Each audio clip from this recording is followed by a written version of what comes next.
Let's see how to fix Microsoft Word has run into an error that is preventing it from working correctly.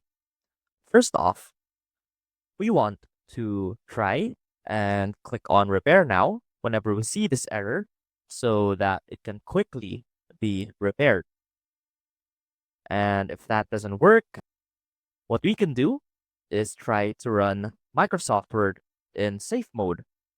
And if you're working in Windows, what you can do is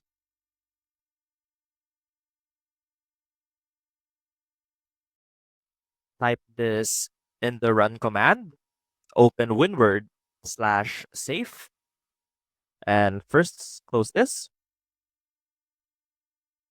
Click on OK. And safe mode basically removes all additional or add-ons that you might have installed and could be causing this problem. And if that doesn't work, the last step is to completely uninstall Microsoft Word and reinstall it again so that it can reset back to the default program. I hope this helped, and I will see you soon.